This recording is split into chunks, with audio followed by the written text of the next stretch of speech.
Boa noite a todos, meu nome é Magno Frederici Gomes e hoje é dia 8/6/2000 e nós vamos apresentar hoje, de maneira bastante sintética, o procedimento de execução autônoma. Tá?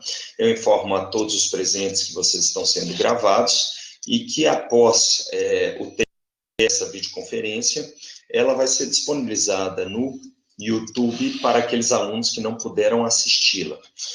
Pois bem, em aulas anteriores, nós já ensinamos a teoria geral da execução, né? Nós falamos sobre os requisitos próprios do processo de execução, que são os requisitos específicos. Nós falamos ainda sobre, né, o requisito formal, que é a existência do título executivo, com obrigação líquida certa.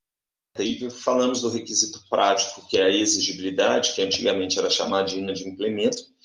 Falamos dos princípios executivos em geral, que vão sendo aplicados de maneira implícita em todos os procedimentos de execução, seja execução por contra devedor solvente, seja de sentença, sejam execuções de tutelas específicas de obrigação, seja ainda, então, o que nós chamamos execução de título judicial ou extrajudicial, seja ainda no provisório de sentença e no cumprimento definitivo, que nós já falamos aqui. O que me chama a atenção aqui agora, e dentro dessa temática, é que nós falamos que antes de iniciar a execução, a obrigação tem que ser líquida, certa e exigida. Falamos do título executivo judicial, não desse. Antes você tem que proceder à liquidação dele por artigos, ou seja, pelo procedimento comum, para começar o cumprimento de sentença. Agora, quando nós falamos de execução autônoma, a execução autônoma, ela se ampara em título executivo extrajudicial.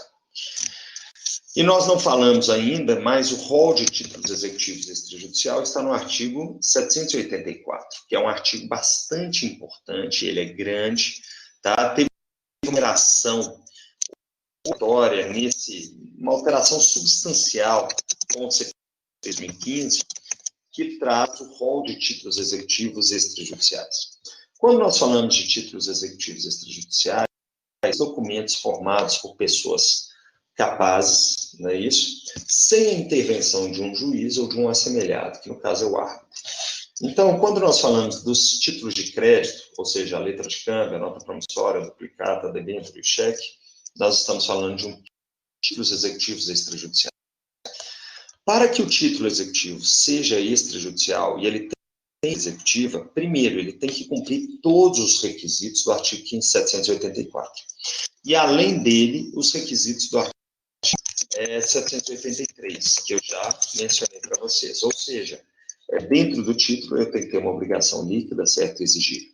Se faltar atributo de liquidez, de certeza ou exigibilidade, ele perde a força executiva e aí nós só temos o processo de conhecimento, seja por mediação monitória, do artigo 700 e seguintes do CPC, seja pelo procedimento ou mesmo pelo procedimento dos juizados especiais. E aí eu vou dar o exemplo para vocês, clássico, né, de cabimento de ação monitória. Né? Por quê? Se eu tenho uma prova escrita sem força executiva, essa prova escrita sem força executiva, ela não autoriza o ajuizamento da execução, mas ela autoriza o juizamento do processo de conhecimento.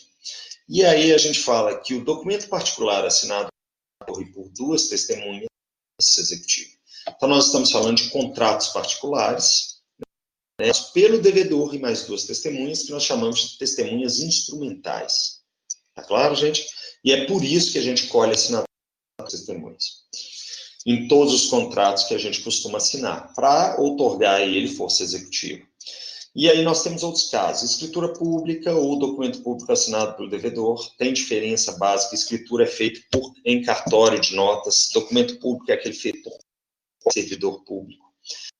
É instrumento de transação assinado pelo Ministério Público, Defensoria, Advocacia, advogados de ambas as partes, conciliador ou mediador credenciado pelo tribunal, né?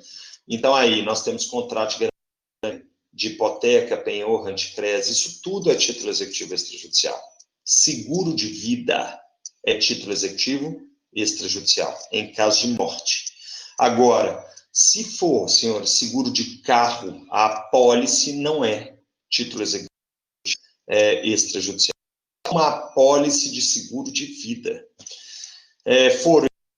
São institutos extintos no Código Civil de 2002 que estavam vinculados a enfiteuses, tá? As enfiteuses são vitalícias, eles continuam sendo títulos executivos extrajudiciais. E aí, aqui, atenção, crédito comprovado documentalmente decorrente de aluguel de imóvel, seja principal ou acessório. Então, aquele contrato de locação assinado pelo credor devedor mais comuns é título executivo extrajudicial. A certidão de dívida ativa também, tá? Que é aquela derivada dos PTAs, dos processos tributários administrativos.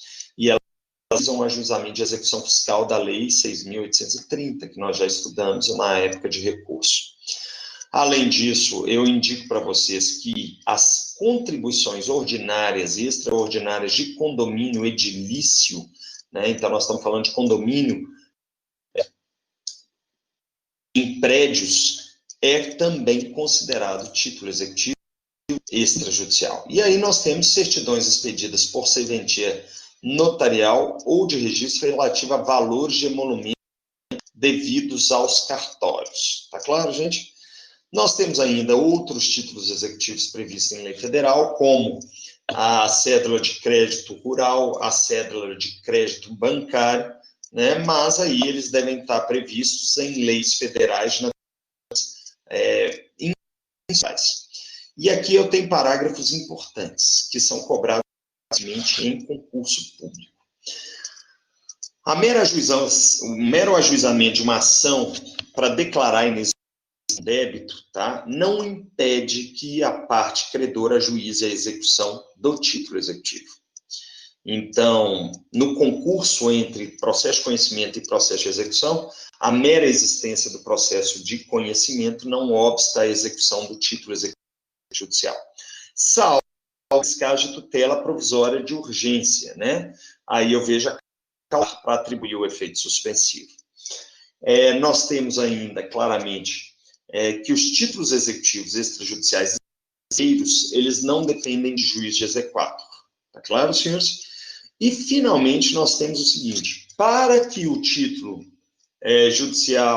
o título extrajudicial estrangeiro seja executado no Brasil, ele tem que ser título executivo no país estrangeiro e ao Brasil como local de pagamento.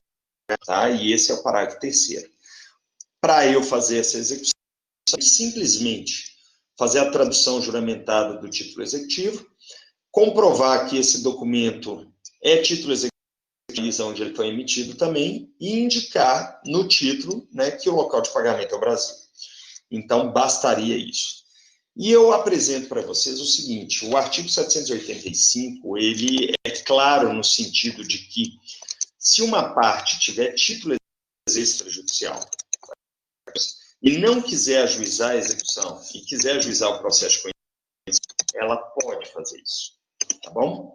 Eu saliento para vocês que a competência para ajuizar a execução autônoma ou a execução com base em título executivo extrajudicial pode ser a do foro de eleição, previsto no título executivo, ou, na omissão, são as regras de ajuizamento do processo de conhecimento, né? Então, ações próprias da competência, e elas estão no artigo 781.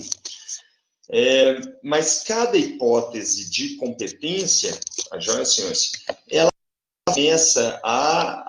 faz previsão expressa aquela determinação do processo de conhecimento. E, em regra, a gente ajuiza as execuções no foro de domicílio do executado. Mas, em alguns casos, você pode escolher, quando ele tem mais de um domicílio diferente, você escolhe um só deles, né? Ou onde ele praticou o ato ou deu origem ao título executivo.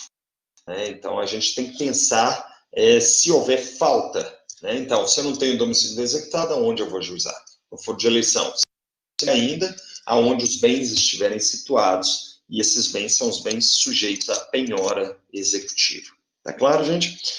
Então, quando a gente fala de processo de execução autônoma, né, eu gosto de falar para vocês que o processo de execução autônoma, ele não tem fases como o processo, né? O processo de execução de título judicial, ele tem três fases diferentes.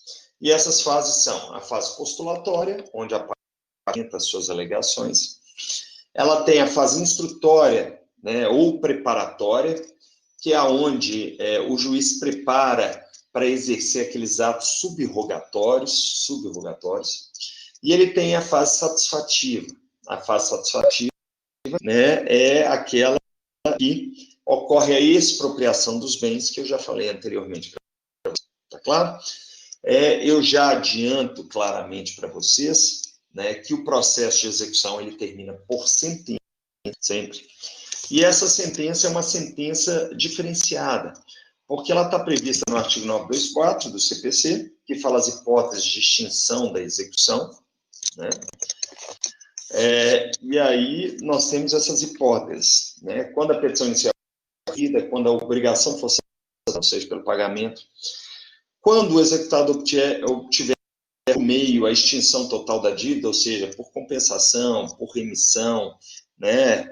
Quando o exequente renunciar ao direito sobre a execução ou quando ocorrer prescrição intercorrente. E eu indico para vocês que o artigo 925 fala claramente que a extinção do processo de execução só ocorre por sentença. E aí eu chamo a atenção de vocês porque é muito difícil interpor um recurso de apelação de execução. Pode acontecer. No caso de indeferimento, pode acontecer, não é isso? No caso em que o juiz declara a prescrição intercorrente, pode acontecer. Agora, nos casos de obrigação, é muito difícil. Por quê? Se por acaso o exequente recebeu todos os valores que lhe eram devidos, recebeu, ele não tem por que apelar dessa sentença. E o executado muito menos, porque o executado está recebendo o quê? A quitação do débito da sentença. Tá já? A quitação. Da mesma forma, quando o executado obtém em modo a extinção da dívida. E quando o exequente renuncia ao crédito, aí é que não cabe recurso mesmo, porque não tem interesse. O exequente abriu mão de receber o direito previsto no título executivo, o executado não tem por que apelar disso, porque ele não vai ter que pagar nada, né? Agora, eu gosto de falar para vocês o seguinte, muitíssima atenção, que os únicos casos que fazem coisa material na execução são os do inciso 4 e do 5 do artigo 924. Porque quando o exequente renuncia o crédito, nós temos uma hipótese do artigo 4, não é isso? Inciso 3 do CPC, letra C, que fala de renúncia do direito sobre o qual se funda a ação. E aí pode haver também a renúncia do direito sobre o qual se funda a execução. E o outro caso é o do artigo 7, inciso, não é isso? Quando o juiz declara de ofício ou a requerimento de parte, prescrição. E a prescrição intercorrente é uma modalidade de prescrição, que é aquela que ocorre no curso do procedimento, é isso? No curso do procedimento, quando o exequente abandona os autos executivos. E a prescrição da execução ocorre no mesmo prazo do direito, da prescrição do direito de ação. E nós temos até uma sobre o assunto, que é a súmula 150 do Supremo Tribunal Federal, que fala exatamente isso. Agora, para haver a prescrição intercorrente, tem que haver abandono. Então, os autos têm que ficar arquivados por ausência de bens, né, suspensos, se medir, e aí, durante o período de suspensão no arquivo, aí passa o prazo de prescrição da dívida. Aí sim é possível a declaração de prescrição intercorrente dentro do processo de execução. Tá claro, gente? Agora, enquanto o processo de execução estiver ativo, frequente dando andamento ao requerendo diligências e peticionando, não há prescrição alguma dentro do processo. Tá bom, gente? Não ocorre prescrição.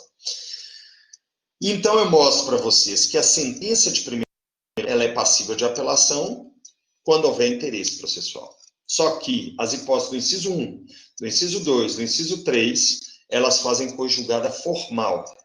Tá? E mesmo que haja uma satisfação parcial da dívida e o juiz tenha julgado extinta a execução, Se ficar demonstrado aritmeticamente, por cálculo matemático, em função daquela liquidação por cálculo, que ainda deve, é possível ajuizar nova execução com base no mesmo título. Não houve a satisfação integral. Tá claro, gente?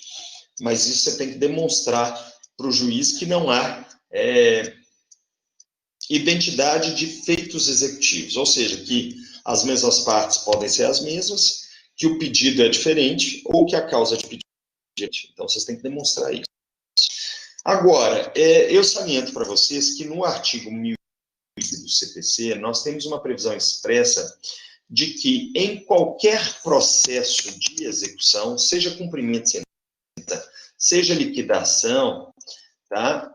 Seja em inventário, ou melhor, vamos lá, em qualquer processo de execução, é sempre cabível agravo de instrumento contra todas as demais decisões interlocutórias. E esse é o artigo 1015 do CPC, parágrafo. E lá fala claramente, então, também caberá agravo de instrumento em decisões interlocutórias proferidas na fase de liquidação de sentença ou de cumprimento de sentença, no processo de execução e no processo de inventário.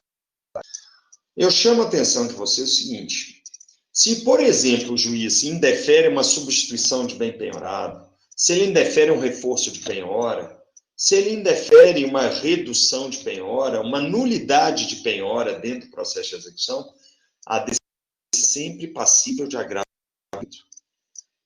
sob pena de preclusão. Se a parte interessada não interpuser o recurso, seja o exequente, seja o executado, haverá preclusão.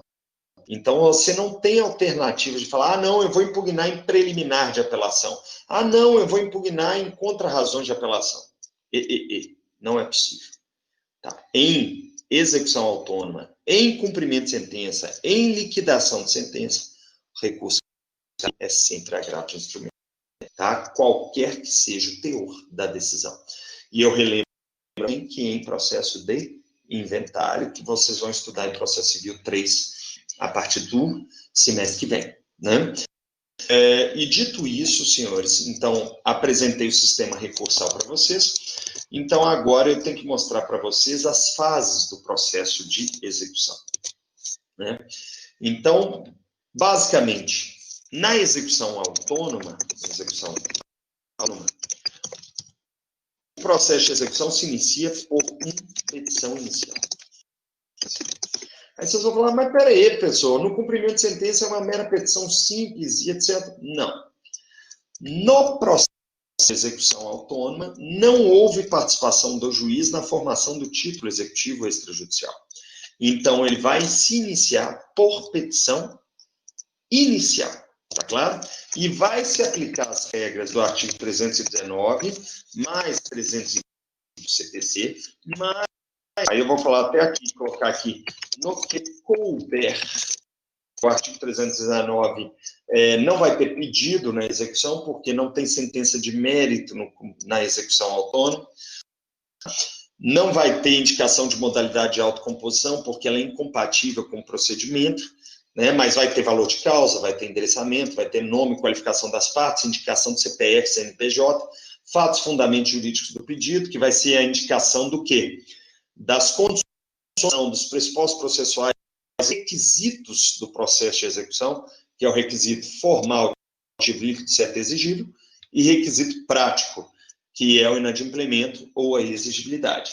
Além disso, vai apresentar o demonstrativo atualizado do débito, vai ter requerimento de citação com a indicação de qual procedimento executivo desejado pelas partes, e vai ter ainda muitíssima atenção, tá? Indique bens passíveis de penhora. E caso um bem passível de penhora que já esteja gravado com penhor, hipoteca, alienação fiduciária, qualquer gravame real, você tem que requerer a intimação do credor com garantia real para que ele se manifeste sobre o processo de execução. Então, eu volto a falar para vocês que vocês vão ajuizar na competência do artigo 781, né, que é o juiz competente. Vocês vão apresentar a legitimidade da execução, né? Nós sabemos que a legitimidade pode ser original quando deriva do próprio título, ou pode ser derivada ou superveniente quando ela decorre de sucessão causa-mortes, ou inter vivos, né? Cessões de direito, ou mesmo cessões de dívida com anuência do credor. Existem essas possibilidades. Nós temos ainda que o cálculo é obrigatório, né? E mais, ajuntar o título executivo original também é obrigatória dentro do processo de execução autônoma. Tá claro, gente? E uma vez apresentado todos esses elementos, o juiz vai inicial, e ele pode determinar a emenda da inicial, ele pode julgar liminarmente improcedente o pedido, declarando prescrição de ofício, não é isso? Dando a oportunidade prévia para o exequente se manifestar, e aí ele estaria aplicando o artigo 332, parágrafo 1º, que já seria o julgamento liminar de improcedência do pedido. Ele pode ainda, muita atenção, fazer claramente a determinação de emenda, eu já falei. Já referimento da inicial? Não falei. Mas ele pode indeferir a inicial por ilegitimidade de parte, prévia oportunidade para se manifestar, e ele pode ainda, né, receber a inicial de execução. E quando ele recebe a inicial de execução, ele determina o quê? 2, a citação executada. A citação é pessoal em regra, tá? Quando a gente fala pessoal, nós estamos falando o seguinte: retirado aqueles procedimentos especiais executivos da Lei 99, que é a Lei dos Juizados Especiais, a execução deve ser promovida por meio de citação pessoal a ser cumprida por mandado. Ou seja, o oficial de justiça tem que ir lá na residência e tem que citar o executado. E ele cita o executado para pagar de 3 dias dentro do processo. É claro, senhores? E se ele não efetuar o pagamento, vai haver o quê? Vai haver claramente o quê? A penhora de bens. Então, esse prazo de pagamento de 3 dias para pagar a sua pena de penhora, senhores, é a última oportunidade para o pagamento voluntário do executado. E a doutrina fala que só existe execução forçosa ou forçada depois que passa esse prazo e que o juiz expede o mandado de penhora e avaliação. Muita atenção. São expedidos 2 mandados, em primeira via e uma segunda via. Na primeira via, o oficial de justiça comparece na residência do executado, cita e certifica o dia e hora que ele recebeu aquele mandado. Ele nem precisa devolver o mandado na central de mandados, e ele tem que voltar 3 dias depois com a segunda via do mandado de citação e já proceder a penhora os bens do devedor. Ele não exibir uma guia de comprovante de depósito judicial do valor da dívida efetivamente pago. Então, se não houve o pagamento, o oficial de justiça já volta na residência do executado e realiza a penhora dos seus bens. Tá claro, gente? Existe a possibilidade ainda, dentro dessa fase de citação e etc.,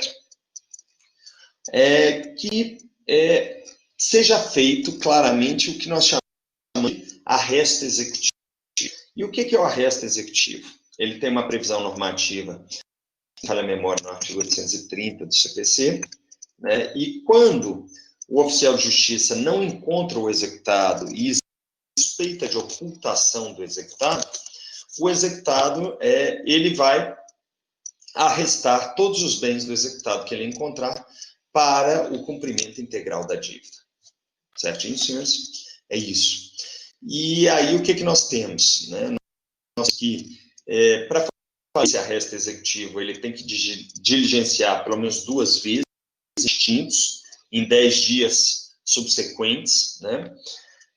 Para tentar fazer a citação por hora certa. Se ele não fizer a citação por hora certa, ele devolve o mandado parcialmente cumprido, que vai ter o arresto executivo, que vai ser a vinculação dos bens, né, ao processo de execução, e ele vai determinar, e ele vai informar que ele não fez a citação, nem por hora certa, nem pessoal executado.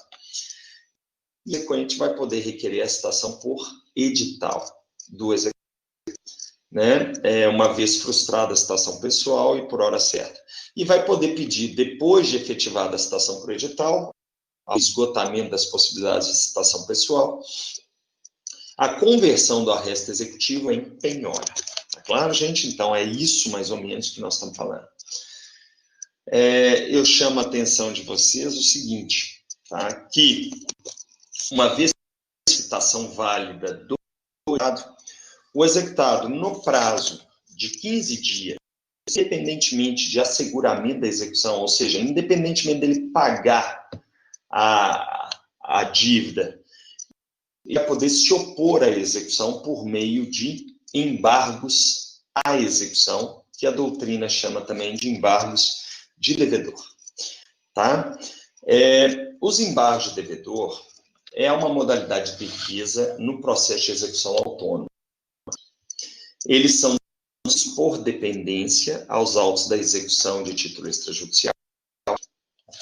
Estão previstos nos artigos 912 e 913 do CPC, vai ser 914 seguintes, que é o embargo da execução. Tá? Existe uma diferença doutrinária em que, se os embargos alegam questões processuais, eles seriam embargos à execução, e se ele alega a existência do direito do título executivo, ele seria embargo de devedor, mas na prática essa diferença doutrinária já caiu. Vocês têm que saber o seguinte, que os embargos à execução, eles têm prazo perentório de 15 dias. Tá? Alguns falam em preclusão, outros falam em decadência. Passou o prazo, gente, o prazo perdeu o direito de prática dos embargos à execução. Então, eu estou mais inclinado para a preclusão dos embargos à execução. A natureza jurídica dos embargos à execução é de processo de conhecimento, tá? Incidental e autônoma à execução, que objetiva claramente o quê?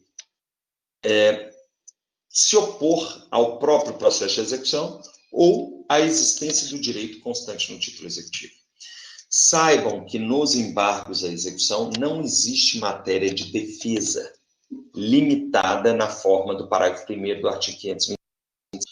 Então, eu posso qualquer matéria de defesa como se eu estivesse ajuizando um processo de conhecimento do título executivo. Tudo bem, senhores? Ele tem um procedimento especial, com especificidades, se eles vão ser distribuídos perante o juiz deprecante, o juiz deprecado, né? Então, a gente tem que saber se ele vai versar somente sobre vícios ou defeitos da penhora, né? Ou avaliação, alienação de bens feitos perante o juiz deprecado. Versar sobre essas matérias é distribuído perante a carta precatória. Tá claro, gente? Agora, se versar outras matérias, é do juízo deprecante, sempre a competência para os dos embargos à execução. Eu saliento para vocês, então, que o procedimento, eu nem vou falar sempre, né, porque tem exceção. Se for sobre a penhora determinada pelo juiz deprecado, vai ser no juiz deprecado. Nos demais casos, no juiz deprecante. Em regra geral, é distribuir os embargos perante o juiz deprecante, com algumas exceções. Ele vai seguir o procedimento comum, né, isso, sem audiência de conciliação. Então, ajuizados por dependência, o juiz vai determinar a citação do exequente, que é o embargado nos embargos, que é o réu dos embargos, na pessoa do seu advogado, para ele contestar os embargos no prazo de 15 dias. E depois dele contestados esses embargos, ele requer comum. Tem réplica, decisão de saneamento, ampla possibilidade de produção de provas, e aí sentença. Relembro a vocês que a sentença dos embargos é passível de apelação. E ela pode ser passível de apelação só no efeito devolutivo ou em ambos os efeitos. Se forem julgados procedentes os pedidos dos embargos à execução, ou seja, o executado vencer, a apelação terá duplo efeito. Se forem julgados improcedentes os embargos, ou seja, o executado perder, tá? Ou seja, o exequente ganhou, ou forem rejeitados liminarmente, os embargos, a apelação contra a sentença dos embargos será recebida só no efeito devolutivo. E aí o processo de execução continua tramitando, mesmo com a apelação. Eu falo para vocês que a regra geral, que os embargos à execução não possuem efeito suspensivo, isso eu já ensinei em aula para vocês, né? Mas, em alguns casos, quando houver o asseguramento da execução, o que é o asseguramento da execução? Já houve o depósito da quantia devida, mas houve ainda o pagamento, uma penhora de bens. Então, nesses casos, automaticamente, é possível conseguir o efeito suspensivo nos embargos, desde que exista probabilidade do direito, né, e possibilidade de difícil ou incerta reparação. Então, nós teríamos alguns requisitos. E, obviamente, tem também o quê? Requerimento expresso do embargante no sentido de ser atribuído o efeito suspensivo. O efeito suspensivo está previsto no artigo 919 do Código de Processo Civil. E a decisão que indefere o efeito suspensivo, que concede o efeito suspensivo nos embargos à execução, ou que revoga ou modifica o efeito suspensivo, é passível de agravo de instrumento quando ela é apreciada no recebimento dos embargos à execução. Agora, se for na sentença, ou alteração da decisão na sentença dos embargos, da decisão de efeito suspensivo, aí essa alteração vai ser um capítulo de sentença e ela vai ser consumida por força de apelação. Tá claro, gente? Além dos embargos de devedor, é possível ao exequente solicitar o que nós chamamos de moratória legal, que está prevista no artigo 916. Nessa moratória legal, o executado ele tem que reconhecer a integralidade do débito. Ele tem pagamento à vista, tá, de 30% do valor do débito, isso no prazo de 15 dias, que é o prazo dos embargos, da juntada aos autos da carta do mandado de citação devidamente cumprido. Sem direito a prazo em dobro, viu, senhores? Aqui o prazo é particular sempre, porque não existe prazo em dobro para promover direito de ação. Tá bom, senhores? Nós temos o seguinte: 70% ele pode parcelar em até 6 parcelas acrescidas com correção monetária e juros de 1% ao mês. Tudo bem, senhores? Então, o exequente vai ser para se manifestar sobre isso. Eu informo a vocês que essa moratória legal ela é feita por petição intermediária dentro dos autos da execução, não é em apenso, E nós temos ainda o quê? Claramente que o direito do executado é parcelado. E o exequente tem que aceitar se todos os requisitos legais. A cada 30 dias, o executado tem que ir lá e depositar de novo, refazer o cálculo das parcelas e depositar mais um valor. E ele vai depositando todos os valores, Tá? E o juiz pode ir expedindo os alvarás dos pagamentos parciais que forem efetuados a favor do exequente. Tá claro, gente? Então, mesmo que o juiz não tenha deferido a vitória, se ele requereu uma legal, ele tem que ir depositando mês a mês. Sob da parcela que ele não pagar, incidir 10% de multa coercitiva e ainda honorários advocatícios de mais 10%. Então, dito isso, senhores, a gente continua a matéria. Então, essa seria, de fato, o que nós chamamos de fase postulatória do processo de execução autônoma. Eu gostaria de chamar a atenção de vocês que existe ainda uma nova modalidade, outra modalidade de defesa ou de oposição ao cumprimento à ação autônoma, que é chamada de objeção de pré-executividade. Ela perdeu muita força no Código de Processo Civil de 2000, porque antigamente os embargos à execução dependiam de asseguramento da execução, ou seja, de depósito da quantia devida ou da penhora executiva. E aí, a partir de agora, nós temos que não mais são necessários. Mas a objeção ou exceção de pré-executividade tem seu cabimento quando, por petição intermediária dos autos da execução, o executado ele alega o descumprimento de uma ou mais condições de acesso, pressupostos processuais, ou mesmo pressupostos ou requisitos específicos do processo de execução. Ou seja, de acordo com Galeano Lacerda, a exceção de preexecutividade ela objetiva chamar a atenção do juiz de questões de ordem pública que queria ter conhecido sem a provocação das partes. Mas como ele não conheceu, aí deve ser, de fato, apontado para o juiz o que ele deixou de analisar e ele analisado de ofício. Então, você alega em exceção de preexecutividade questões de ordem pública, não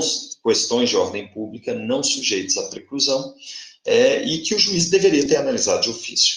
Inclusive, o valor do cálculo da execução é uma das matérias que pode conhecer a objeção de pré-executividade, porque o juiz pode verificar se a execução da ação por cálculo ultrapassou os limites do título executivo. Então, dito isso, senhores, agora vamos falar da segunda fase do processo de execução, e essa segunda fase do processo de execução é o que nós chamamos a fase satisfativa, preparatória, perdão, e a fase preparatória, ela tem os seguintes elementos, né? Então, instrutório ou preparatório. Nós estamos falando que ele vai se iniciar com a né? E depois de feita a penhora executiva, a gente sabe que a penhora pode ser feita por auto de penhora, quando ela é realizada na justiça, ou por termo de penhora, quando ela é feita pelo escrivão da vara. E o termo de penhora, ele precisa de prova documental da propriedade do bem que está sendo constritado pelo processo de execução. Então, junto à matrícula atualizada de um imóvel dentro do processo de execução, automaticamente pedir a penhora por termo. Né? Então, essa seria necessariamente o que nós estamos falando da fase preparatória ou instrutória. E começou com a penhora, aí sim nós temos os atos executivos propriamente ditos. Lembrem-se que penhora é um ato executivo. Tá? Tem natureza de ato executivo que vincula o patrimônio do processo de execução. Nasceu o que nós chamamos de responsabilidade patrimonial. A responsabilidade patrimonial. Depois que ocorre essa penhora, a regra geral é que o próprio oficial de justiça ele faça a avaliação dos bens penhorados. E uma vez feita essa avaliação, nós temos incidentes internos dentro do processo de execução em que você pode discutir se a avaliação está correta ou se está incorreta, se os bens penhorados foram em demasia, ou seja, se há algo que nós chamamos de excesso de penhora, ou se os bens penhorados são insuficientes para o pagamento do crédito. E aí o exequente pode pedir reforço de penhora para ter mais bens penhorados, o executado pode pedir a diminuição da penhora, a redução da penhora, e o executado vai poder ainda fazer o que nós chamamos de substituição do bem penhorado. E ele pode indicar outros bens livres e desembaraçados de mais fácil expropriação do que aquele que foi penhorado em juízo. Eu atenção de vocês que, em moda, né, nós temos o artigo 854 do processo civil, que prevê a penhora online. Então, quando a gente fala de penhora online, é aquela penhora de dinheiro, depósito ou em aplicação financeira feita por um sistema que é o sistema do Bacenjude, né, que é um sistema em que o Banco Central criou um sistema em que você pode penhorar valores em contas de devedores, né, com a mera indicação do CPF.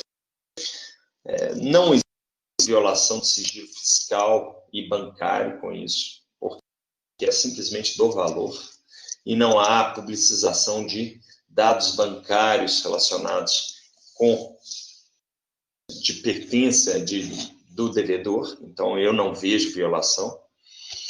Mas, de uma forma ou de outra, é uma penhora muito interessante. Tá? Ela pode ser feita, seja via Bacenjude, seja via Renajude, que é um sistema eletrônico dos veículos, e nesse você ainda pode lançar bloqueio de circulação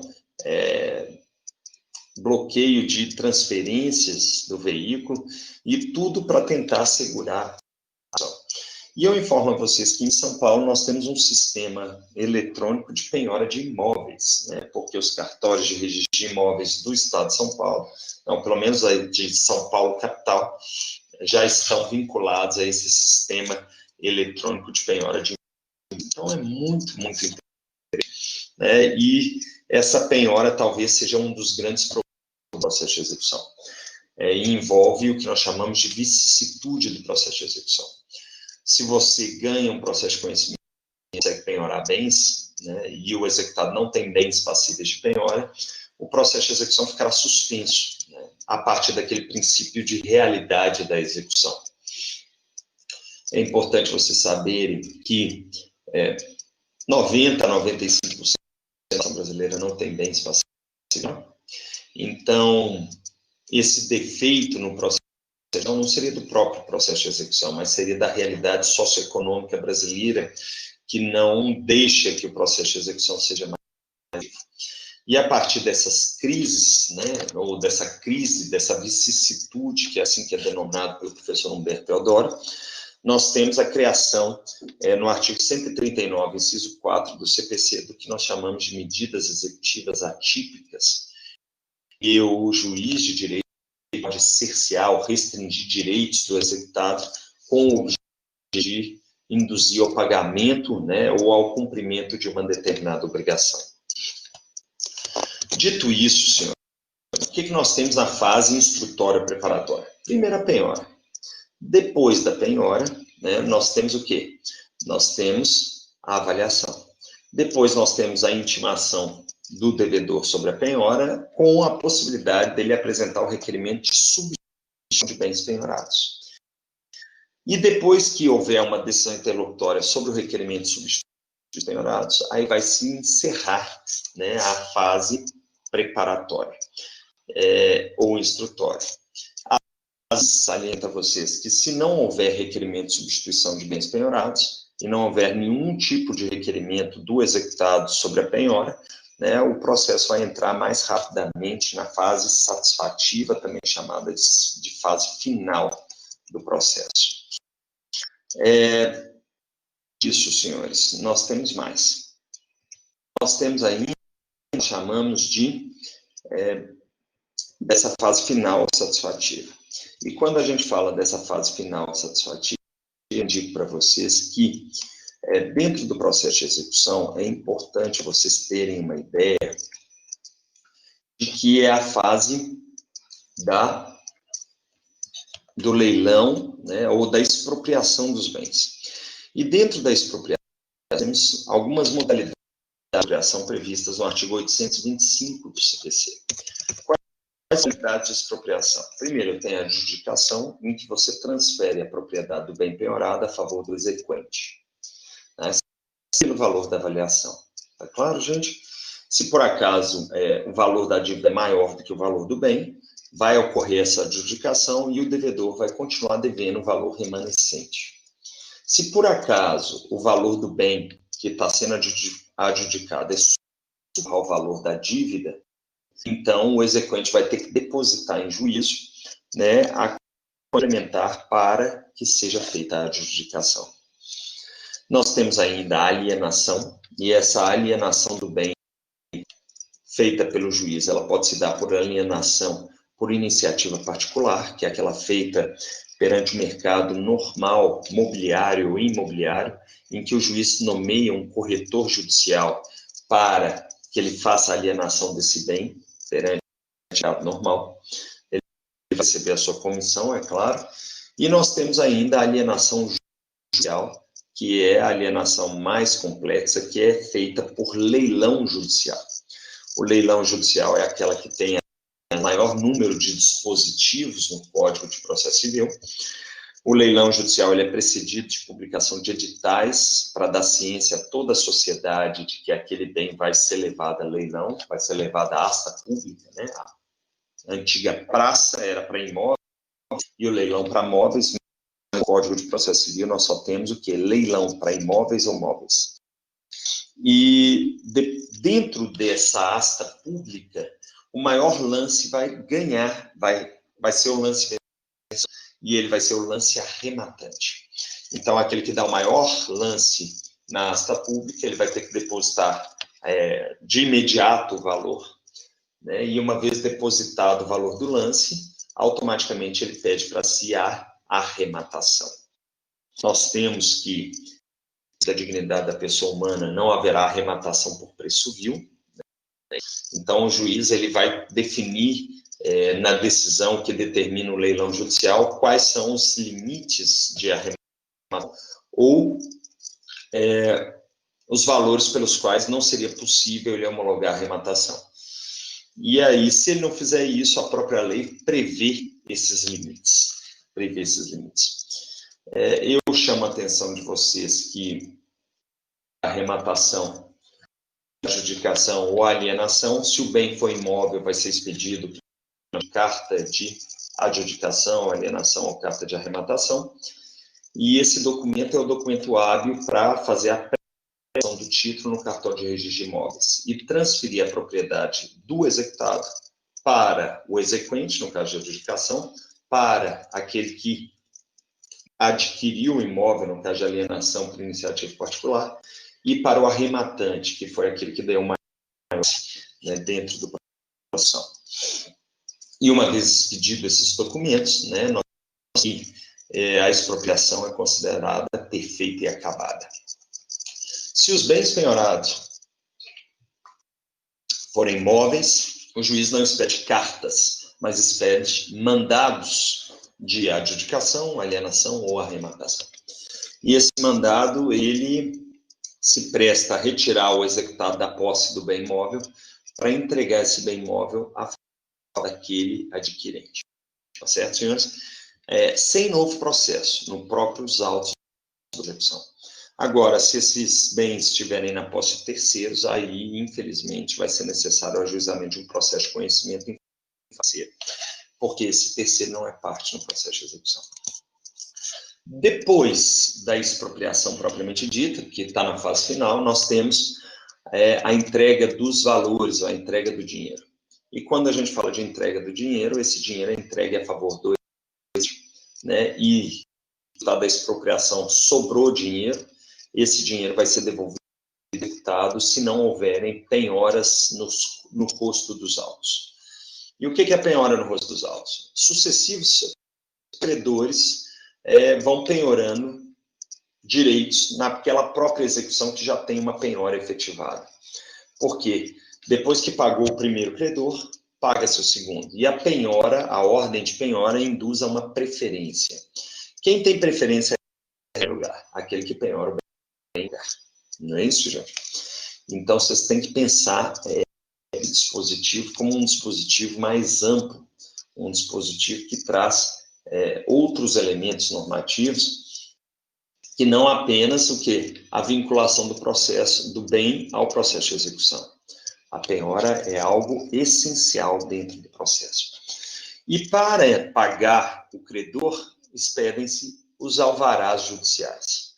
Atenção, se a expropriação de um bem foi expropriado por valor inferior ao valor de mercado, mas que não foi preço vil, o juiz homologou, houve a houve pagamento da arrematação, o juiz expediu carta de arrematação do arrematante, expediu alvará a favor do exequente e ainda faltou dinheiro para pagar a dívida, o processo de execução terá uma retroação procedimental e o juiz determinará que o exequente indique novos bens passíveis de penhora. E ele volta lá atrás, tá? Quase que na fase postulatória inicial.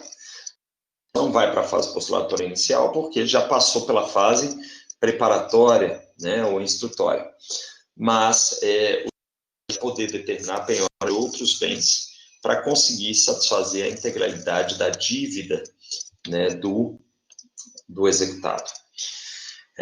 E aí vai assim por diante até que haja o pagamento integral. Se houve o pagamento integral, aí sim nós chegamos na... E aí sim o juiz, antes do artigo 924, né, se não me falha a memória, inciso 2, ele declara a quitação da dívida por sentença e extingue o processo de execução. Notem, senhores, que nós teremos execução de a execução e teremos o embargo de devedor de outro. E serão duas ações tramitando simultaneamente. Duas tramitando. Porque os embargos de devedor não têm efeito suspensivo, salvo quando concedido excepcionalmente pelo juiz. Pois bem, senhores, isso é o que vamos falar hoje, né, sobre a autônoma.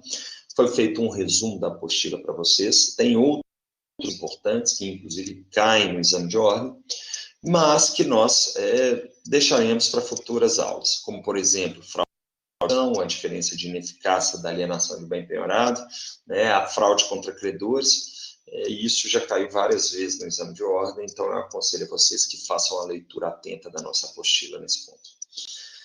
Para todos os efeitos, eu gostaria de ressaltar novamente o meu selecionado para vocês durante um semestre atípico, né, em regime letivo remoto, que, como eu falei antes, eu vi várias vantagens, né, vários proveitos, né, foi proveitoso em vários momentos. Então, eu agradeço de novo todo o carinho que vocês tiveram comigo, e eu espero encontrá-los no semestre que vem presencialmente, né, nos corredores da faculdade, e obviamente que não nessa disciplina de Processo Civil 2, em outras disciplinas, né, ou simplesmente para complementar o professor. Tá, já muito cuidado no período de isolamento, tá? Se precisarem, se puderem, não saiam para trabalhar. Agora, se precisarem sair para trabalhar, se cuidem e façam as barreiras sanitárias dentro de casa. Muito obrigado, um abraço e até mais.